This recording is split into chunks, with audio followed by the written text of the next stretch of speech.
البدع والأهواء، أهل البدع العقائدية وأهل البدع السياسية. نقول بيننا وبينكم السلف، بيننا وبينكم الكتب، كان فيقول البدع بيننا وبينكم. بسم الله الرحمن الرحيم. الحمد لله الذي أرسل رسوله بالهدى ودين الحق ليظهره على الدين كله وكفى بالله شهيدا. أشهد أن لا إله إلا الله وحده لا شريك له إقرارا به وتوحيدا، وأشهد أن محمدا عبده ورسوله صلى الله عليه وعلى آله وسلم تسليما مزيدا لا نبي بعده. Ikhwani fid din, azzani wa azzakumullah jami'an, barakallahu fikum. Sebelum kita melanjutkan bacaan terhadap kitab 300 hadis sahih muttafaqun alaih,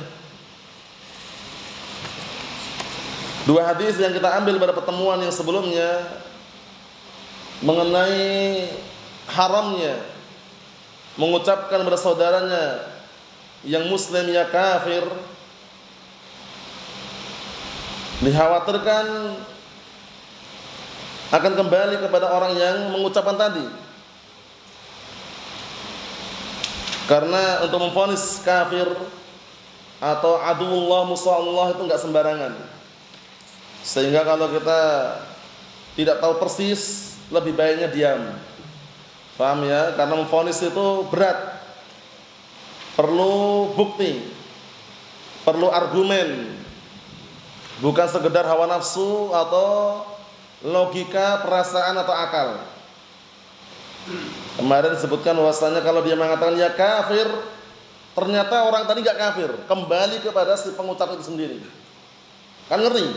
Nah, atau dia mengucapkan ya aduwallah, wahai musuh Allah, ternyata dia adalah orang muslim, bukan musuh Allah, kembali kepada si pengucap tadi. Yang hafal dua-duanya serentak, barakallahu fiik. Tafadhalu.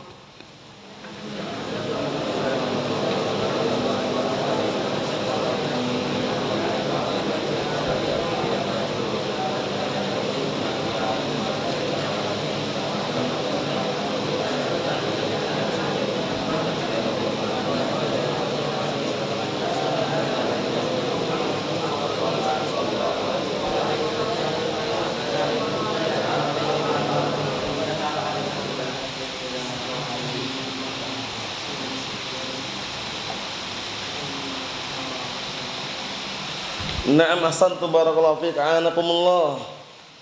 Kita ambil dua hadis, lafadznya mirip sehingga mudah untuk menghafalkan. Disimak baik-baik, halaman 106. Qala al-mu'allif asbahullah bab karahati qaulil insan Allahumma ighfirli in syi'ta. Ana terjemahkan bab dibencinya, dimakruhkannya ucapan seseorang Allahumma ighfirli in syi'ta, ya Allah ampunilah aku jika engkau mau, jika engkau menghendaki. Kenapa ini dilarang? Berarti seakan-akan antum meragukan Allah Ta'ala, seakan-akan Allah Subhanahu Wa Ta'ala itu barakallahu fiik, di atasnya masih ada yang lainnya, sehingga ada lafaz in syi'ta. Ini menunjukkan dia kalau berdoa tidak serius. Paham ya? Jadi kalau antum berdoa minta keberkahan, minta ampunan, jangan ditambahin syi'ta, itu enggak boleh. Perhatikan ini ya. Ya Allah ampunilah dosa hamba-Mu ya Allah jika engkau mau. Itu keliru. Ucapan jika engkau mau, in syi'ta. Terus bagaimana? Enggak usah ada tambahan. Kenapa demikian? Karena orang ketika berdoa biar sungguh-sungguh. Paham ya? Jadi kalau minta ampunan enggak usah ditambahin syi'ta. Allahumma ighfirli ya Ghaffar in syi'ta, enggak boleh. Mahfum? Jadi lafaz in syi'ta dihindari. Allahumma arhamni ya Rabb in syi'ta. Ya Allah rahmatilah diriku ya Allah jika engkau mau. Nah, ucapan jika engkau mau jangan dipakai. Mahfum? Jadi kalau berdoa pastikan bersungguh-sungguh, benar-benar minta ampunan, benar-benar minta apa? Rahmat, seperti itu. Bisa dipahami ya? Nah, jadi jangan ditambahi in syi'ta. Larangannya itu tambahan in syi'ta tadi, jika engkau mau, jika engkau menghendaki. Faham? Nah, jadi kalau antum doakan saudara antum, ya akhi barakallahu fiik insyaallah. Jangan. Barakallahu fiik, enggak usah tambah insyaallah. Paham? Beda kalau mendoakan kesembuhan, la ba'sa tahur insyaallah. Kalau itu kan penyakitnya. La ba'sa tahur insyaallah, tidak masalah, sembuh insyaallah. Kalau itu enggak masalah. Karena kesembuhan dengan Allah Subhanahu wa taala. Tapi kalau kita mendoakan keberkahan, mau ataukah tidak mau, orang kan senang keberkahan kan? Senang diampuni atau tidak? Senang diampuni, senang dirahmati enggak? Senang. Jadi enggak usah tambah insyaallah. Barakallahu fiik insyaallah. Paham belum? Lafaz insyaallah enggak usah pakai itu. Karena anak kadang masih dengar itu sebagian orang doakan pakai lafaz insyaallah. Barakallahu fiik, hayyakallah insyaallah. Lafaz insyaallah enggak usah itu. Paham ya? Nah, sebagaimana antum berdoa tadi, Allahumma ighfirli in syi'ta, enggak usah. Enggak usah tambahin in syi'ta. Faham enggak ini larangannya? Faham soal ini Muhammad? Mafhum yang dilarang yang mana, paham ya? Tambahan in syi'ta, tambahan insyaallah. Terus bagaimana kalau berdoa? Langsung aja, Allahumma ighfirli ya Ghaffar, Allahumma rzuqna ya Razzaq, ya. Allahumma ighfir lana ya Ghaffar. Enggak usah ditambahin in syi'ta, ingat ya. Naam. Antum mendoakan saudara antum, ya akhi barakallahu fiik insyaallah. Enggak usah tambahin insyaallah. Mafhum soal ini Hafid? Nah, enggak usah ditambahin insyaallah. Contoh yang lain. A'anakallah insyaallah. Nah, lafaz insyaallah jangan dipakai. Cukup atau mendoakan a'anakallah. A'anakumullah itu semoga Allah telah menolongmu, menolong kalian. Kita lihat hadisnya. An Abi Hurairah radhiyallahu anhu. Disimak ya. Anna Rasulullah sallallahu alaihi wa ala alihi wasallam qala la yaqulanna ahadukum Allahumma ighfirli in syi'ta Allahumma arhamni in syi'ta liya'zim al-mas'alata fa innahu la mukriha lahu. Artinya dari hadis dari Abi Hurairah radhiyallahu anhu bahwasanya Rasulullah sallallahu alaihi wasallam bersabda, janganlah salah seorang di antara kalian mengatakan Allahumma ighfirli in syi'ta. Mengatakan apa? Allahumma ighfirli in syi'ta. Ya Allah, ampunilah aku jika Engkau menghendaki. Faham ya? Lafaz jika Engkau menghendaki. Nah, barakallahu fiik. Pastikan apa? Dihindari. Paham ya? Dihindari. Jangan ada tambahan in syi'ta. Mafhum? Cukup Allahumma ighfirli. Pahami bedanya? Allahumma arhamni in syi'ta, ya Allah rahmatilah aku jika Engkau mau. Lafaz jika Engkau mau, jika Engkau menghendaki, hindari. Paham ya? Karena apa? Karena seakan-akan dia meragukan. Perhatikan. Seakan-akan dia meragukan atau seakan-akan Allah Subhanahu wa taala itu terpaksa. Paham ya? Ada keterpaksaan. Bisa dipahami ya? Seperti itu. Jadi langsungan. Perhatikan ini, liya'zimil mas'alata, hendaknya dia bersungguh-sungguh dalam meminta. Ya'zim itu yajtahid artinya. Yajtahid, bersungguh-sungguh. Paham ya? Ya'zim artinya yajtahid, bersungguh-sungguh. Hendaknya dia bersungguh-sungguh ketika minta. Jadi kalau antum kita minta kepada Allah taala, merengek pun bagus. Ya Allah, ya Allah, ya Allah, Allahumma ya Rabbana. Enggak masalah. Karena mintanya kepada siapa? Allah Subhanahu wa taala. Beda kalau antum minta kepada manusia. Manusia itu semakin antum merengek, semakin marah dia. Iya enggak?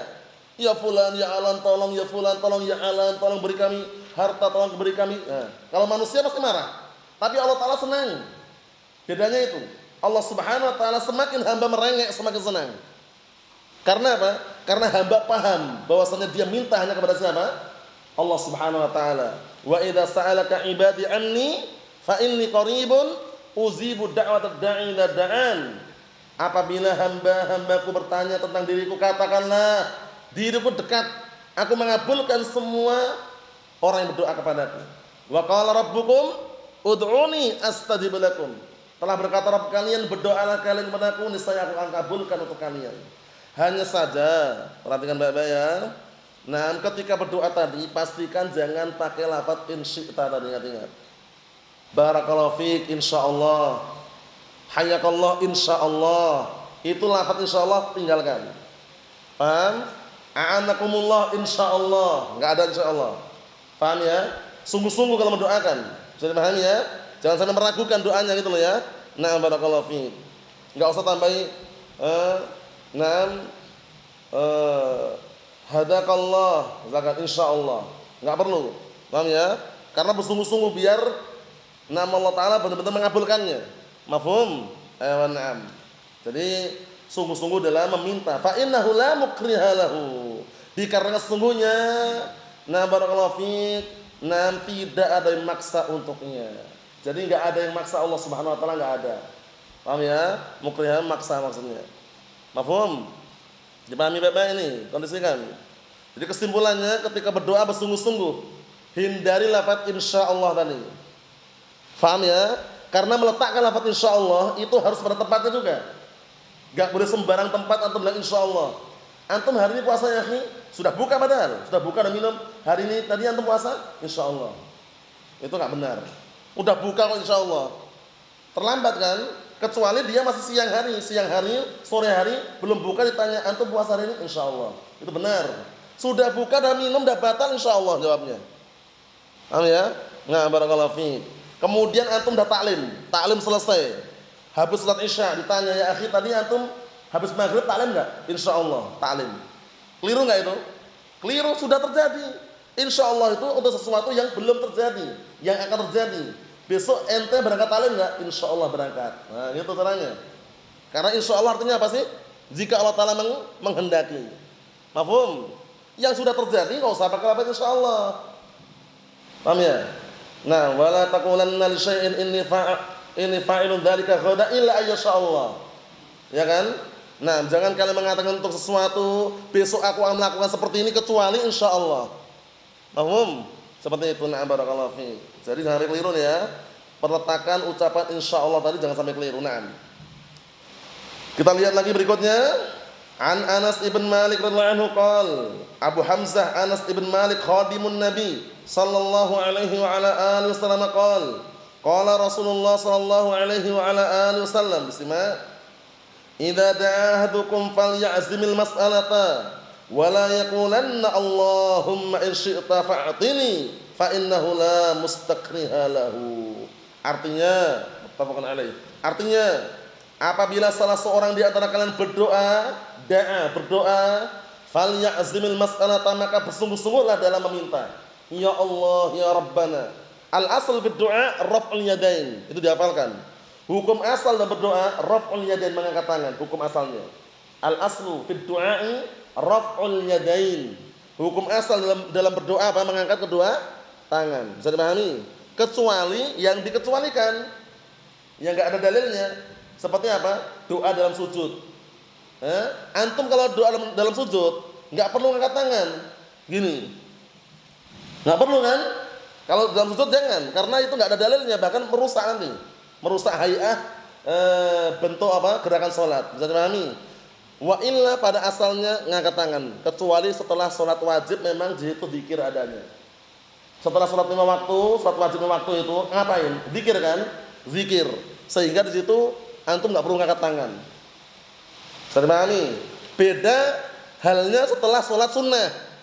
Kalau setelah sholat sunnah itu kan adanya doa-doa kan? Berdoa, Allahumma ighfir lana ya Ghaffar. Angkat tangan. Paham ya? Berdoa di antara adzan dan iqamah, angkat tangan enggak masalah juga. Bisa dipahami ya? Nah, barakallahu fiik, berdoa seperti malam terakhir, habis sholat witir itu kan, berdoa, angkat tangan.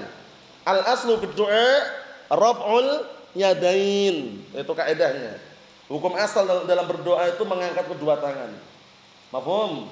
Kecuali yang dikecualikan yang enggak ada dalilnya. Antum adzan, habis adzan ada doanya enggak habis adzan? Ada. Allahumma rabb hadhihi da'wati tammah was salatil qa'imah ati Muhammadin wasilata wal fadilah wa ba'athu maqaman mahmudan alladhi wa'ata. Enggak perlu pakai tangan, enggak perlu. Berdoa langsung saja. Mafhum? Nah, barakallahu fiik, seperti itu. Kita artikan dikit lagi. Dan janganlah dia mengatakan Allahumma in syi'ta fa'atini, ya Allah, jika Engkau menghendaki maka berilah aku. Jadi minta rezeki, minta keberkahan, minta keselamatan, minta ampunan, tapi ada lafaz in syi'ta, jika Engkau menghendaki. Ini keliru. Hal seperti ini keliru. Kenapa keliru? Karena dia seakan-akan enggak bersungguh-sungguh dalam berdoa. Kalau minta langsung, ya Allah berilah kami rezeki, ya Allah lancarkan rezeki kami, ya Allah berkahilah dagangan kami, ya Allah. Enggak usah ada lafaz in syi'ta jika Engkau mau. Paham? Paham ya larangannya ya? Larangannya tambahan in syi'ta. Nah, tapi bagaimana? Falyazim al-mas'alah. Maka hendaknya orang bersungguh-sungguh dalam meminta. Fa innahu la mustakriha lahu. Karena sesungguhnya Allah Subhanahu wa taala tidak ada yang maksa untuknya. Jadi pahami? Tidak ada yang memaksa untuk Allah Subhanahu wa taala. Mafhum? Cuman agar dikabulkan doanya, pastikan antum paham. Apa yang boleh pahami? Trik, tata cara, ciri-ciri, sifat biar doanya dikabulkan. Pertama, makanannya halal, minumannya halal, pakaiannya halal, dia dikasih makan dari harta yang halal. Itu termasuk ciri khas sama tanda-tanda dikabulkannya doa. Paham ya? Tapi kalau sudah makanannya haram, minumannya haram, pakaiannya pun haram, dikasih makan dari harta yang haram, fa anna yustajabu lidzalik. Bagaimana mungkin doanya dikabulkan? Antum ingat kisahnya itu, hadis Abi Hurairah radhiyallahu anhu di dalam Arba'in Nawawiyah ada itu ya. Suatu ketika ada orang musafir safar, pakaiannya penuh dengan debu, kusut pakaiannya, penuh dengan debu, musafir lagi. Kemudian menadahkan tangannya ke arah langit, ya Rabb, minta dia. Biasanya seharusnya ya, yang namanya pakaian dah kusut, penuh dengan debu, musafir, itu tanda dikabulkan doa. Tapi ternyata ada penghalangnya atau tidak? Ada penghalangnya. Wa mat'amuhu haram, wa mashrabuhu haram, wa malbasuhu haram, wa ghudhiya bil haram, fa anna yustajabu lidzalik. Lihat itu. Orang tadi dah teriak ya Rabb, tangannya menadahkan arah langit sudah. Ya Rabb, minta dia. Tapi makanannya haram, minumannya haram, pakaiannya haram, dikasih makan dari harta yang haram. Maka bagaimana mungkin dia dikabulkan doanya? Bayangkan. Kemudian yang kedua, ketika berdoa jangan pernah tergesa-gesa, alias terburu-buru, alias gerusa-gerusu atau kesusu-susu. Paham ya? Orang berdoa santai, tenang. Karena minta kepada siapa sih? Kepada Allah Subhanahu wa taala. Ingat-ingat, orang kalau berdoa itu enggak ada ruginya. Karena ad-du'a huwal ibadah. Doa itu ibadah. Kenapa kok enggak rugi? 3, ingat-ingat. 3 kebaikan di balik doa. Pertama, dikabulkan di dunia, alhamdulillah kalau dikabulkan. Yang kedua, dipalingkan dari kejelekan-kejelekan yang akan menimpa dirinya. 2. Ketiga, ditunda nanti di akhirat untuk dia. Kebaikan atau bukan? Semuanya serba kebaikan semuanya. Paham ya? Semuanya serba kebaikan. Bisa dipahami? Na'am barakallahu fi, seperti itu. Na'am. Ikhwani fid din, a'azzani wa a'azzakumullahu jami'an wa barakallahu fikum. Jadi dipahami baik-baik ya. Jangan sampai na'am barakallahu fi kita berdoa sudah menempuh cara-cara biar dikabulkan doa tapi ada penghalangnya. Itu yang berbahaya. Paham ya? Datang dalam hadis juga, dalam hadis yang sahih mengenai larangan tergesa-gesa dalam berdoa. Apa kata Rasulullah SAW? La yazalu du'aul abdi yustajabu malam yasta'jil. Senantiasa doanya seorang hamba dikabulkan. Selama apa? Selama tidak tergesa-gesa. Akhirnya ada yang bertanya, ya Rasulullah, wa mal isti'jal? Wahai Rasulullah, apa itu tergesa-gesa? Orang berdoa kok terburu-buru itu apa maksudnya? Kemudian Rasulullah SAW menjelaskan, yaqulur rajulu qad da'utu kadza wa qad da'utu kadza falam ara yastajibu li. Lihat itu. Makna tergesa-gesa itu, orang berdoa dia mengatakan, aku sudah berdoa seperti ini, berdoa demikian, tapi aku enggak pernah melihat dikabulkan doaku. Ucapan seperti itu terburu-buru berarti. Tergesa-gesa dia. Paham ya? Orang yang berdoa tadi mengatakan, aku sudah berdoa berkali-kali kok enggak dikabulkan ya. Itu ucapan tergesa-gesa namanya. Antum berdoa 100 kali pun itu enggak rugi. Paham ya? Berdoa 1000 kali pun itu enggak rugi. Karena di balik doa apa? Ibadah. Mafhum? Nah, jadi jangan pernah mengeluh seperti itu ya. Ustaz, ana udah berdoa berkali-kali kok enggak dikabulkan ya. Sabar. Orang berdoa kok enggak sabar. Ingat-ingat 3 poin tadi. Imma dikabulkan di mana? Di dunia, atau ditunda nanti di akhirat, atau dipalingkan kejelekan-kejelekan yang akan menimpa dirinya. Semuanya serba baik. Paham? Jadi jangan pernah mengeluh, berdoa terus, ya Allah, ya Rabbana, Allahumma ighfirli ya Ghaffar, Allahumma rzuqni ya Razzaq, Allahumma arinal haqqa haqqa. Doa. Paham ya? Warzuqna ittiba'ah wa arinal batila batila warzuqna ijtinabah. Doa kepada Allah Subhanahu wa taala. Jangan pernah terburu-buru. Paham ya? Semakin antum dekat dengan Allah taala, semakin banyak berdoa, semakin merengek, semakin meminta, Allah Ta'ala senang. Senang. Paham ya? Beda dengan siapa tadi? Makhluk.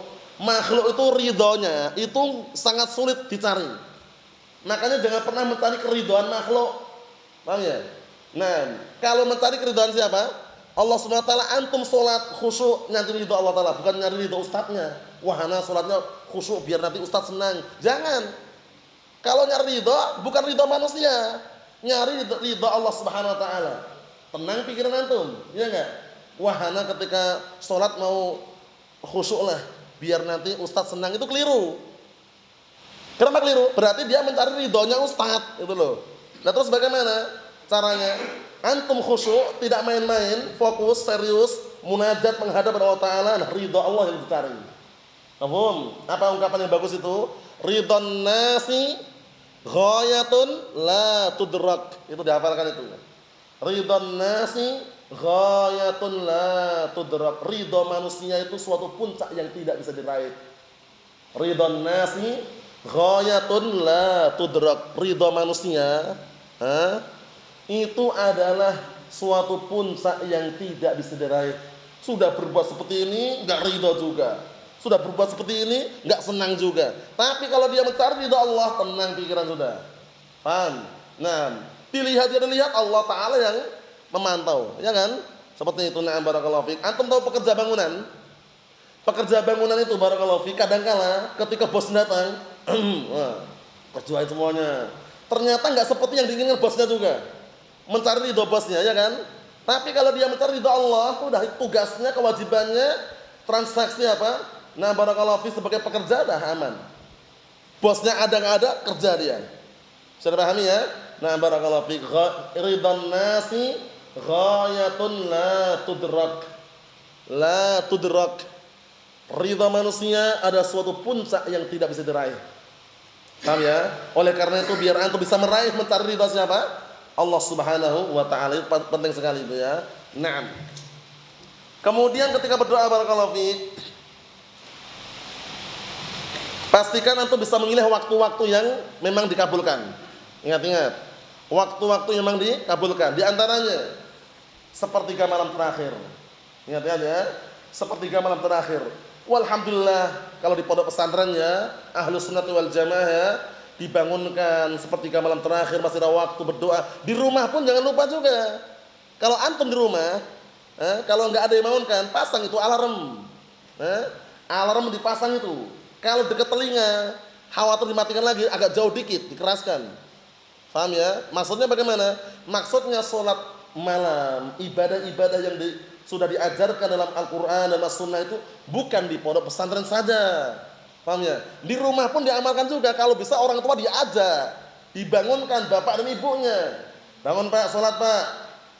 Bangun bu, sholat bu. Itu caranya. Ayo kita sholat, bismillah. Itu namanya ada apa? Ada gerakan, ada perkembangan. Bukan kalau di pondok semangat, masya Allah sholat malam terus. Tapi kalau libur di rumah sepekan, enggak sholat malam wala syai'. Itu berarti kurang. Mafhum akh Naufal? Na'am barakallahu fiik. Pastikan kita berusaha semaksimal mungkin memperbaiki diri. Jadi bukan syariat itu hanya di pondok pesantren saja kan itu. Tapi baik di pondok, di ma'had, di rumah, yang namanya apa? Syariat diamalkan. Mafhum soalnya ya? Nah, seperti malam terakhir, jaminannya apa? 3 di antaranya. Di samping Allah telah turun ke mana? Turun ke mana? Ke langit dunia ya, memberikan 3 jaminan. Yang meminta diberi, yang berdoa dikabulkan, yang minta ampunan diampuni. 3. Dihafalkan ini. 3 jaminan ini. Yang minta diberi, berdoa dikabulkan, yang minta ampun diampuni. Masya Allah. Yang kedua, waktu-waktu dikabulkan doa adalah ba'dal asr ila ghurub syams fi yaumil Jum'ah. Paham ya? Setelah sholat asar sampai matahari terbenam di hari Jumat. Alhamdulillah di pondok masih ada yang woro-woro. Masih ada yang mengeluarkan suara mengingatkan bahwa santrinya. Di rumah pun antum ingat. Cuman habis asar loh ya, habis asar sampai matahari terbenam. Sempatkan, enggak sampai 1 jam untuk berdoa itu. Paling-paling 5 menit udah habis yang mau baca apa. Iya kan? Tapi ingat, sempatkan, luar biasa. Anak pernah nyoba, alhamdulillah dikabulkan. Alhamdulillah. Antum nyoba enggak percaya? Paham ya? Kalau belum percaya, nyoba sepertiga malam terakhir berdoa. Habis asar hari Jumatan nih berdoa. Yakin tapi ya, yakin. Insya Allah dikabulkan. Insya Allah. Paham ya? Banyak-banyak berdoa. Paham ya? Nah, barakallahu fi di situ berdoa. Sepertiga malam terakhir, kedua apa? Ba'dal asr ila ghurubus syams fi yaumil Jum'ah. Setelah salat asar sampai matahari terbenam di hari apa? Jumat. Mafhum ya? Jadi yang pulang pergi di rumah ingat-ingat hari Jumat itu kesempatan itu. Enggak lama, enggak perlu pakai waktu lama. Paling-paling antum berdoa pun enggak memakan waktu 5 menit kan? Yang antum hafalkan berdoa seperlunya sudah selesai. Paham ya? Tapi ingat ba'dal asr. Setelah salat asar ya sampai matahari terbenam. Mafhum? Itu waktunya. Kemudian yang ketiga waktu safar. Ini pastikan faedah ini diresapi ya. Nanti kalau ditanya antum bisa mengkondisikan. Yang ketiga apa? Nah, fis safar, di dalam safar. Ketika antum safar berdoa, ya Allah, ya Rabbana, dikabulkan insyaallah ketika safar tadi. Mafhum? Yang berikutnya ketika puasa. Doanya orang berpuasa. Itu tidak dikhususkan hanya ketika mau berbuka. Nah, itu yang lemah hadisnya. Paham ya? Doanya orang berpuasa itu dikabulkan ketika mau berbuka, itu lemah. Kalau mengkhususkan ketika mau berbuka. Tapi bagaimana full? Intinya selama dia berpuasa, itu ada apa? Ada keutamaan di situ. Mafhum? Jadi bukan ketika mau buka saja loh ya. Bukan ketika mau buka saja, tapi apa? Full ketika dia berpuasa tadi. Mafhum? Nah, berikutnya doa antara adzan dan iqamah. Nah ya, nunggu imam antara adzan dan iqamah. Ini dikondisikan faedahnya ya. Antara adzan dan iqamah berdoa ya Allah ya Rabbana. Sampai-sampai Syekh Shalih Fauzan asbahullah beliau merinci, ya Syekh, mana yang afdal antara adzan dan iqamah itu membaca Al-Qur'an atau berdoa? Beliau mengatakan berdoa itu afdal. Karena apa? Karena baca Al-Qur'an bisa di waktu yang lain gitu loh. Paham? Tapi untuk berdoa ini waktunya kan itu di antaranya. Antara adzan dan iqamah ya kan? Waktunya cuma pendek di antaranya, paham ya? Jadi situ berdoa lebih afdal. Setelah berdoa kalau ada waktu lagi baca Al-Qur'an, double berarti pahalanya. Paham? Nah, barakallahu fiik. Itu di antara yang bisa disebutkan. Sana masih banyak lagi, itu di antaranya. Tambah satu lagi, doanya orang yang terdolimi. Doanya orang yang terdolimi, nah barakallahu fiik, itu dikabulkan Allah Subhanahu wa taala. Dalilnya di antaranya kisah siapa? Juraij. Juraij dengan ibunya. Waktu itu Juraij lagi sholat apa? Sholat sunnah. Dipanggil ibunya, ya Juraij, ya Juraij, ya Juraij. Juraijnya malah memilih ummi wa sholati, ibuku dan sholatku, milih mana? Dia milih sholatnya. Sampai ibunya marah, berdoa, ya Allah, berilah Juraij ini suatu hukuman. Janganlah dia dimatikan kecuali setelah terfitnah dengan wanita pelacur atau penzina. Ternyata benar, walaupun Juraij tidak berzina, tapi terfitnah. Buktinya apa? Buktinya gubuknya tempat untuk ibadah Juraij dihancurkan oleh masyarakat setempat waktu itu. Walaupun ujung-ujungnya dibalikkan lagi kan, cuman kan intinya terfitnah di situ, ya kan? Ada seorang wanita penzina pelacur, dia zina dan penggembala kambing. Hamillah pelacur tadi, paham ya? Kemudian setelah hamil ngaku kepada masyarakat setempat, ini siapa yang hamil? Juraij katanya. Udah dihancurkan, dipadamkan tempat ibadah Juraij tadi, dihancurkan. Akhirnya, nah barakallahu fiik, nah setelah apa? Setelah lahir, nah Juraij hendak dihakimi oleh masyarakat tadi. Tapi Juraij mengatakan tunggu dulu, biarkan aku sholat 2 rakaat. Paham ya? Setelah itu anak tadi yang baru lahir, Allah takdirkan bisa bicara, bayangkan itu. Lalu dia tanya, ya ghulam, man abuk? Wahai seorang anak, siapa bapakmu? Abi ra'i, bapakku anak pengembala kambing. Ketahuan di situ bahwasanya apa? Yang menghamili si wanita tadi bukan Juraij tapi pengembala kambing. Tapi syahidnya bagaimana syahidnya? Terfitnah enggak Juraij? Sudah terfitnah. Akhirnya masyarakat setempat menyesal. Wahai Juraij, bagaimana ini? Ternyata bukan ente yang menghamili. Ternyata orang pengembala kambing tadi. Bagaimana kalau kami bangunkan rumah ibadahmu dari emas? Mau dari emas ini? Kata Juraij, tidak. Bangunkan saja sebagaimana dahulu kala. Bayangkan itu. Syahidnya bukan itulah ya. Syahidnya apa? Terfitnah tadi itu. Mafhum? Nah, maksudnya ya waspada. Paham ya? Jangan sampai mendolimi orang tua, mendolimi saudaranya, mendolimi diri kita sendiri. atau mendalimi orang lain. Karena apa? Wattaqi da'watal madlum fa innahu laisa bainaha wa bainallahi hijabun. Artinya apa? Berhati-hatilah kamu dengan doanya orang yang terzalimi. Karena sesungguhnya tidak ada hijab, tidak ada penghalang. Perhatikan ya, tidak ada penghalang antara doa orang yang terzalimi dengan Allah Subhanahu wa taala. Bisa dipahami? Nah, jangan pernah menyakiti hati orang tua. Disebutkan dalam syarah itu, barangkali panjang lebar, seorang ibu itu kalau sudah mendoakan kejelekan untuk anaknya itu hati-hati. Hati-hati benar. Paham ya? Karena apa? Dengan kisah Zuret tadi itu mengambil istinbat bahwasanya khawatir dikabulkan dengan apa? Dengan doa yang jelek tadi, waliyadzubillah. Paham ya? Jangan pernah gertak orang tua, terkhususkan siapa? Ibu. Bu. Jangan. Paham ya? Kalau ada orang tua yang bicara, sami'na wa ata'na kalau itu kebaikan. Wahai anakku, tolong ambilkan air minum untuk bapak, nak. Siap, itu aja. Paham ya? Nah, nak tolong belikan bapak minuman keras, nak. Nah, kalau itu jelas haram atau menaati, walaupun orang tua. Cari alasan yang baik bagaimana caranya untuk tidak mentaati kalau perkara yang haram tadi. Mafhum? Selain itu, pastikan apa? Kondisikan keadaannya. Syahidnya barakallahu fiik.